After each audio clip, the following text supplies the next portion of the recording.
अतिशय कमी कार्यकर्त्यांचा संच असताना सुद्धा अतिशय शिताफीनं ज्यांच्या सहकार्याला आपण त्यांनी त्या सहकार्याचं आभार मानण्यासाठी आज या ठिकाणी हा कार्यक्रम ठेवण्यात आला आहे।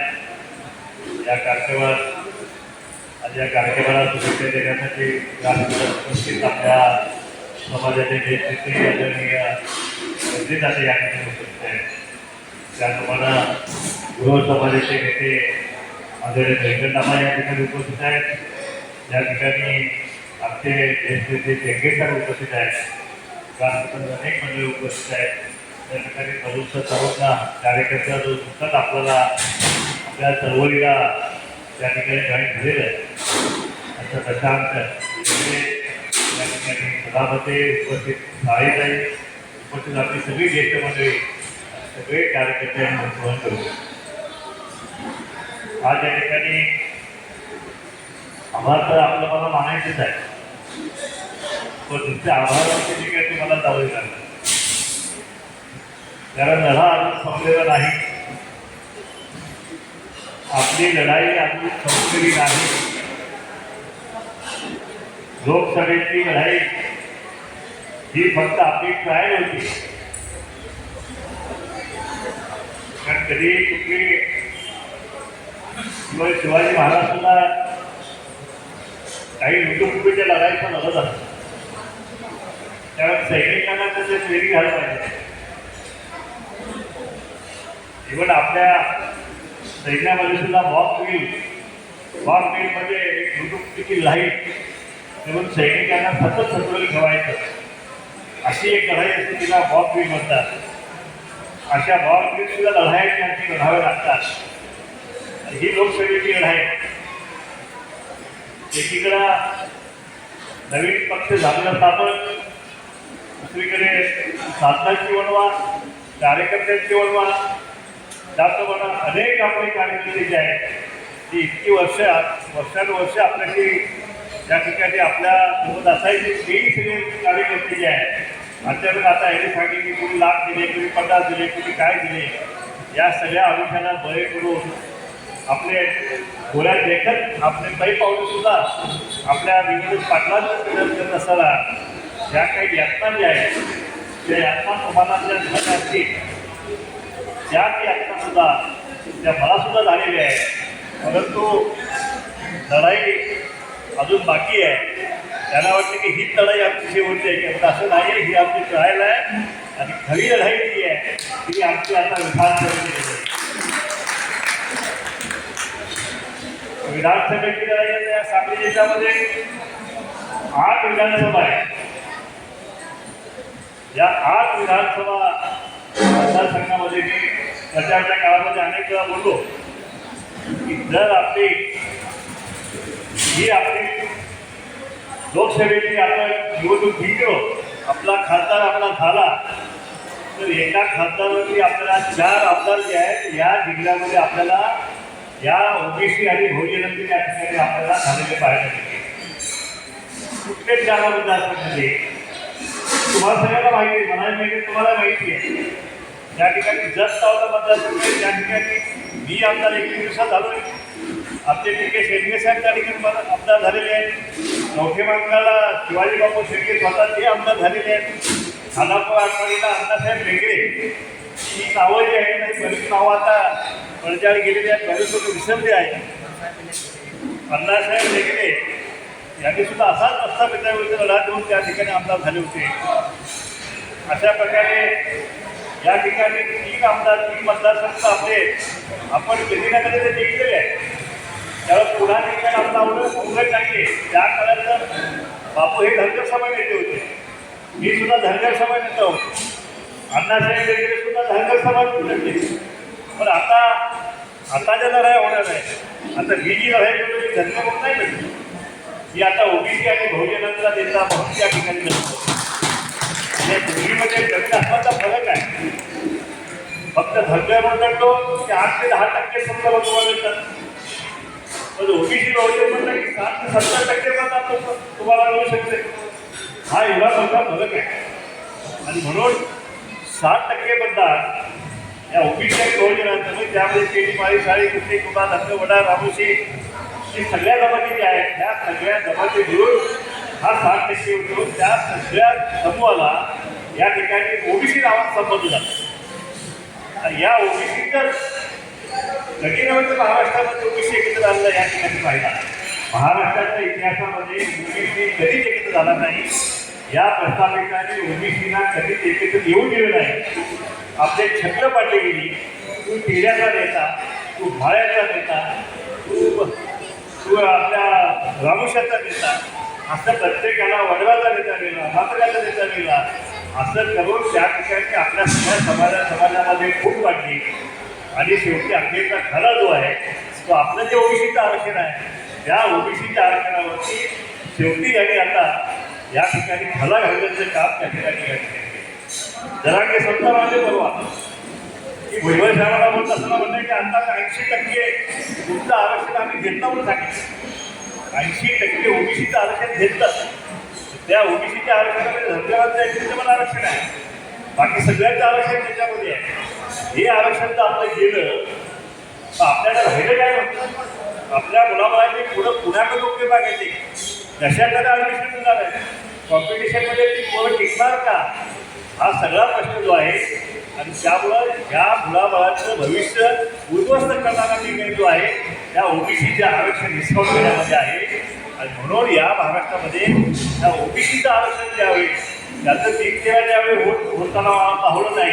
म्हणून भुजबळ साहेब जे आहे जरांगेंनी भुजबळ साहेबांना इतकं टार्गेट केलं की त्यांना अक्षरशः त्यांच्या बाजूने कोणी बोलायला तयार नव्हतं. त्यांच्या पक्षाचा नेता बोलायला तयार नव्हता, त्यांच्या समाजातला कोणी बोलायला तयार नव्हता, त्यांची सत्ता पक्ष नावाची कोणी संघटना झाली होती यातला सुद्धा एखादा कार्यकर्ता सुद्धा झाली कोण पण टाकत नव्हता. आणि त्यामुळं अतिशय वाईट आणि विचित्र अवस्थेमध्ये त्या भुजबळ साहेबांनी तिथे अवस्था केली. आणि जरा त्याला फार्म हाऊस बघायचं आहे. आपण फार्म हाऊस बघायचं म्हणजे फार्म हाऊस फुकायचं म्हणजे इतकी वाईट अवस्था. आणि त्यावेळी मी ठरवलं की भुजबळ साहेबांना सोबत घेऊन मुंडेला सोबत घ्यायचं.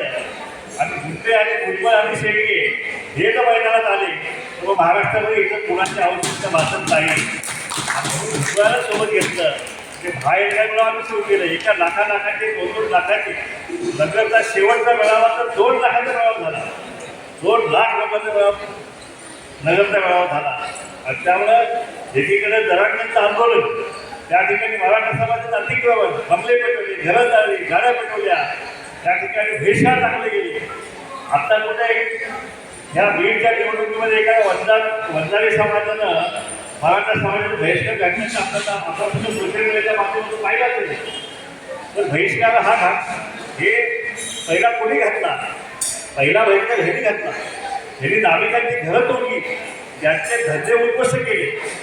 त्या गावामध्ये या ठिकाणी नागरिक समाज असेल, बाकी छोटे समाज असेल, त्यांच्या विरोधात मतदान का केलं. घरात घुसून त्याने अगदी बायका पोरा सततसुद्धी चोपून काढली. हे सगळं मतदाना तिकडे चालू असताना या ठिकाणी आम्ही काही बाहेर काय करायला सुरू केली. आणि मग कुठं ते त्यांचं आंदोलन जे आहे ते आंदोलन कंट्रोल झालं. जरांगेकडं भेटायला नाही आंदोलन येते. ज्यावेळी आम्ही हे एल्गार करायला सुरू केले आणि आम्ही कसे आव्हान निर्माण केलं त्यावेळी जरांगेला भेटायची जी लाईन होती ती लाईन कमी होत गेली. आता जरांगेला तुम्ही भेटायला जात नाही बाबा, तुला आमदार बी जात नाही, त्या आमदार जात नाही तुला. तर त्या आमदाराने जे आव्हान दिलं की अरे तुम्ही भुजबळाच्या नादाला लागाल, तुम्ही एक भुजबळ पाडाल तर आम्ही तुमची 160 मराठी आमदार पाडू. आता ज्यावेळी इशारा जाहीर करण्यात दिला त्यावेळी मी ते 160 लोकांनी हिट लिस्ट बनवलेली आहे. ते मला फोन करत आहेत की माझं तुमच्या हिट लिस्टमध्ये आहे का म्हणून. त्या इंदापूरच्या सभेमध्ये तर त्या दौडच्या 500-700 कार्यकर्त्यांनी माझी गाडी अडवली. म्हणजे आजच्या सभेमध्ये तुम्ही जाहीर करायचं की हा इंदापूरचा आमदार जो आहे तो इंदापूरचा आमदार येत्या निवडणुकीमध्ये त्याचा खेळ खलास करायचा. खेळ खाल म्हणजे राजकारणात त्याला हलवायचं येतात ही तुम्ही गोष्ट करा म्हणून सांगितलं. मी त्याला सांगितलं अरे म्हणून मी गोष्ट करायची, पण शेवटी त्याला पाडायचं काम तुम्हाला करायचं आहे. मी तर त्यावेळी कुठं असं मला माहीत नाही, पण मतं तुम्हाला द्यायची आहे. तुम्ही पाडणार असाल तर मला मी गोष्ट त्यांनी सांगितलं. त्यावेळी त्या इंदापूरच्या व्यासपीठाने सांगितलं की दौंडचा आमदार जो आहे तो पाळायचा का. आखी सभा उभा राहिली आणि त्या दिवशी काय चमत्कार, त्या दिवशी दुसऱ्या दिवशी ग्रामपंचायतच्या 13 ग्रामपंचायत दौंडमध्ये निवडून लागली होती एका दिवसात. त्यानं फिरलं आणि 13 पैकी 12 ग्रामपंचायत ज्या आहेत त्या ओबीसीच्या आल्या आणि फक्त एकच ह्या प्रस्तावित मराठी आहे. आणि थोडक्यात सांगायचा विषय काय, ज्यावेळी आपण सगळे चावडीवरती किंवा नगरपालिकेच्या ह्याच्यामध्ये वॉर्डमध्ये केडी माळी सारी कुस्ती कुमार नंगा वडा मातन ही सगळी मागासवर्गीय बौद्ध समाज असतील, मुस्लिम बांधव असतील, हे सगळे बांधव घेऊन आपण जर एकत्रपणे बसलो तर या प्रस्थापित मंडळीचा या महाराष्ट्रामध्ये सरपंच पण होऊ शकत नाही. आमदार लई लांबची गोष्ट राहिली.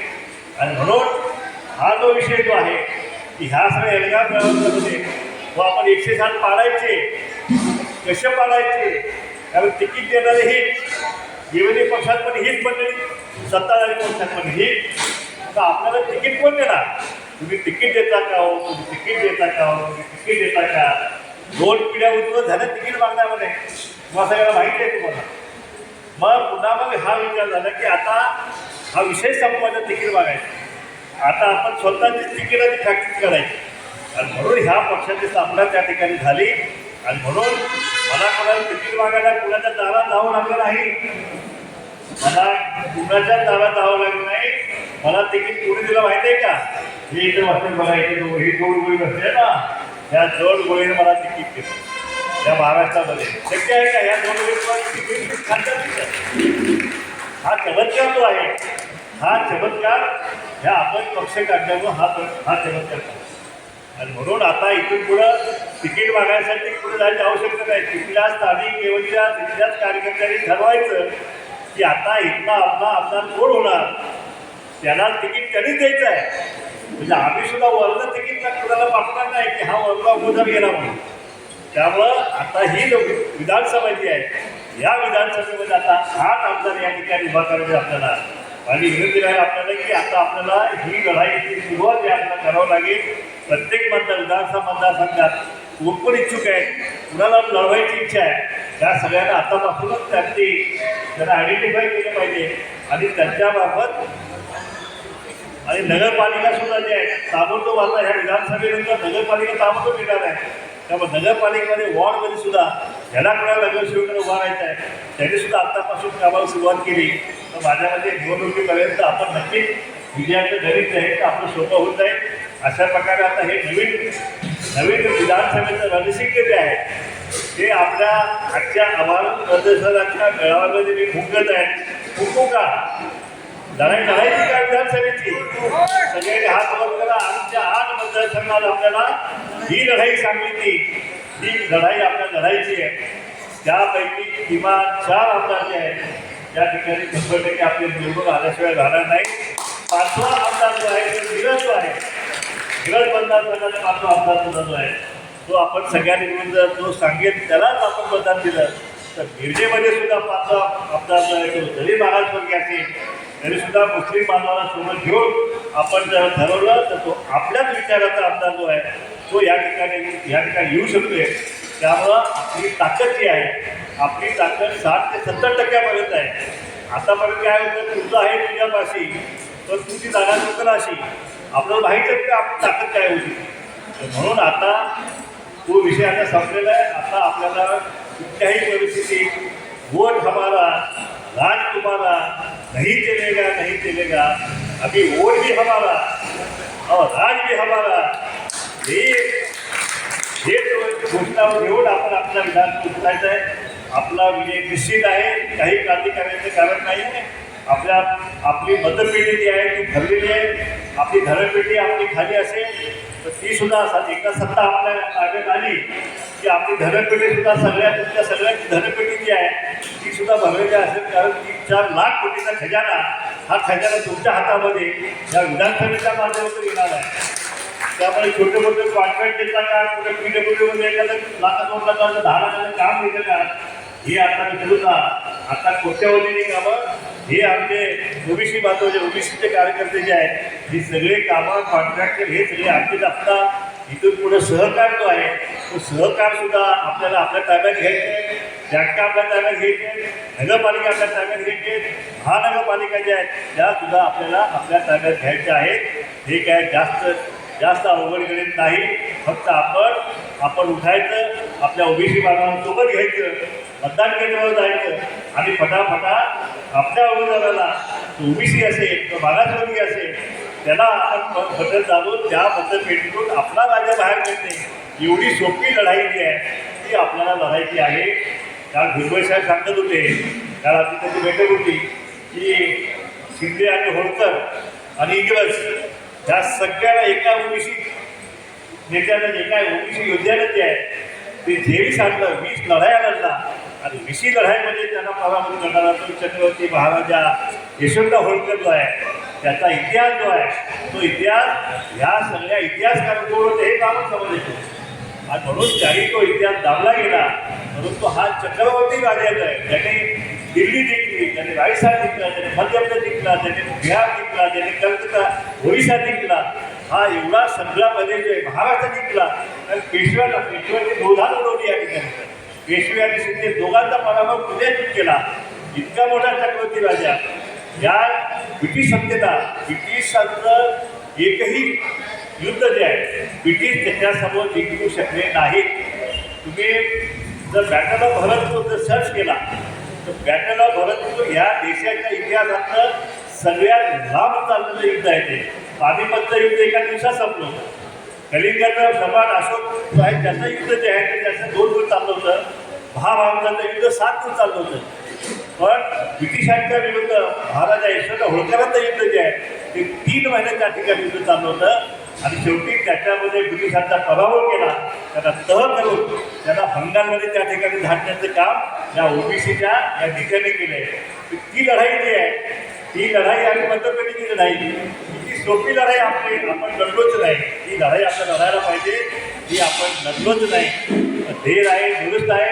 आता तरी आपल्या हक्काची लढाई, आपल्या मुलामुलांची लढाई जी आहे ही लढाई आता आपण लढायची आहे. आणि विधानसभेमध्ये आता आपली विधानसभेची रणनीती जी आहे ती सुद्धा आपल्याला मतदारसंघ व्हायला आपल्याला करायची आहे. आणि आता ह्या नवीन युद्धाची सुरुवात आहे. आजच्या आभाराच्या बळावरून आज आपण करत आहोत. या ठिकाणी जतचा दुष्काळ आहे. मी आज कलेक्टरला भेटणार आहे, मी आज तहसीलदार जतचा भेटणार आहे. त्या ठिकाणी पाण्याचा खूप प्रॉब्लेम आहे, जनावरांचा प्रॉब्लेम आहे, खेड्या मेंढ्यांना चाला नाही आहे. त्या ठिकाणी हे दुष्काळी भागाचे प्रश्न बघायला इच्छा नेत्यांना वेळच नाही आहे. परंतु आता हा जो आता सांगली जिल्हा जो आहे हा सांगली जिल्हा लढाई आपण लढलो.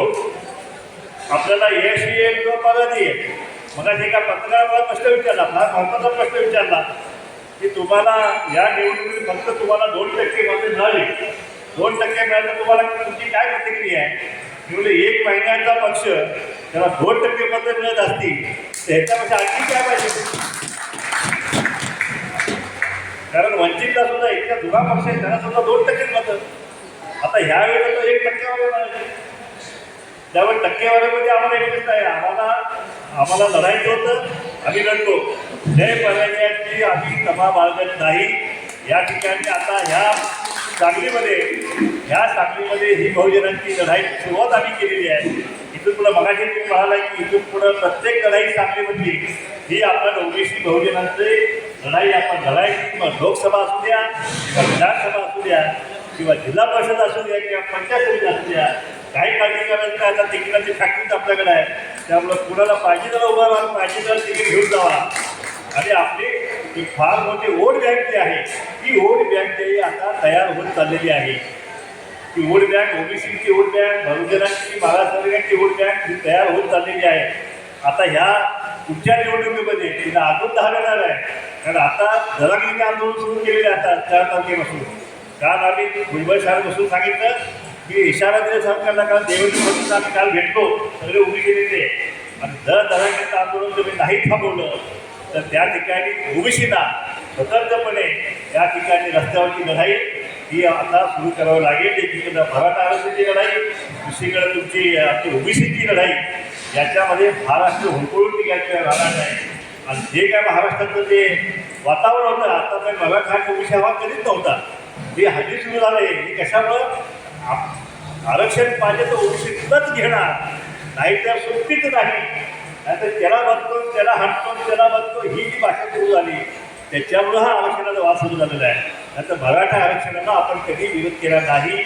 मराठा आरक्षण जे 58 मोर्चे निघाले त्या मोर्चाची जी मागणी होती की आम्हाला कुठल्याही गरीब समाजाचं आरक्षणाचं ताप हिसकावून घ्यायचं नाही, आम्हाला 50% वरचा वेगळा प्रवर्ग करून आम्हाला वेगळं आरक्षण हवे, त्यांना आम्ही पाठिंबा दिला.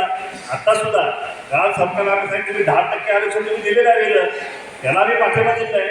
मग 10% मी तुम्ही देत आहे, तुम्ही EWS मी 10% देत आहे. त्याप्रमाणे कुणब्यांचे दाखले घेऊन तुम्ही 57 लाख कुणबी दाखले मग तुम्ही द्यायला नाही. आता सगळे सोयीचा जी आता काल अंतिम मागणी बदलली की आता म्हणजे मराठा आणि कुणबी हे एकच आहे अशा प्रकारचा GR जो आहे तो काढण्याचा अल्टिमेटम जो आहे तो जरांगी पाटलांनी दिला. त्यामुळे आता ही लढाई जी आहे आम्ही त्या ठिकाणी सरकारमध्ये दिलं. जर तुम्ही हे धारिष्य तुम्ही दाखवाल तर तुमच्या एकेका आमदाराला आम्ही त्यांच्या मतदारसंघात गाठू आणि त्यांना कायमचं जे आहे राजकारणातून हद्दपार केल्याशिवाय ओबीसी स्वस्त बसणार नाही अशा प्रकारचा इशारा जो आहे काल आम्ही दिलेला आहे. तर ही लढाई सुरू आहे आपली. एकीकडे रस्त्यावरची लढाई, एकीकडे आपली राजकीय लढाई आणि दुसरीकडे न्यायालयीन लढाई. हे सगळे GR जे आहेत ते आपण न्यायालयाने आव्हान दिलेलं आहे. ती पण लढाई आपण करणार आहोत. अशा प्रकारे हे आपली आरक्षणाची लढाई आता आपण मतपेटीतून लढणार आहोत. म्हणून काही बांधव यावेळी चुकले असतील, या निवडणुकीमध्ये काही बांधव आपले चुकले असतील, त्यांना पुन्हा त्यांचं प्रबोधन करणं आवश्यक आहे, त्यांना आपल्या हक्काची जाणीव देणं आवश्यक आहे. तर ओबीसीमध्ये अशिक्षितचं प्रमाण पण जास्त आहे, तोही फॅक्टर आपल्या लक्षात घ्यायला पाहिजे. त्यामुळे हे आपण प्रबोधन करून सोशल मीडियाचा प्रभावी मारा करून आपण ही लढाई जी येणारी लढाई जी आहे ती कुठल्याही देशाला जिंकायची. 288 मतदार आहे. कालच आमचा निर्णय झाल्या 288 मतदारसंघामध्ये आम्ही ओबीसी बहुजन पार्टीचे उमेदवार त्या ठिकाणी लढल्याशिवाय राहणार नाही. आणि त्या 288 पैकी 160 जे आहे ते 160 आपल्याला निवडून आणायचे आहे. त्या 160 मध्ये 4 सांगली जिल्ह्यामध्ये आणि ते 4 जे आहे ते 4ची भर सांगली जिल्ह्यात घालायची. म्हणून आता आपण आभार विमान तुमचा मानलेला आहे. तुम्ही माझ्यासाठी खपलात, समाजासाठी खपलात, ओबीसीसाठी खपलात, तुमचं खरंच आभार आहे. परंतु आता ही लढाई अजून थोडं नेताना अजून 2-3 महिने आपल्याला लढावी लागेल. आपलं कार्यालय जे पुन्हा कार्यालय आपल्याला साध्य करावं लागेल आणि आपल्याला पुढची रणनीती जी आहे ते आपल्याला सुरू करायची आहे. कुठल्याही परिस्थितीत जो ओबीसी की हित की बात करेगा वही इस राज्य में राज्य करेगा. जय ओबीसी, बड़ा जय ओबीसी, जय मल्हार, जय भीम. धन्यवाद.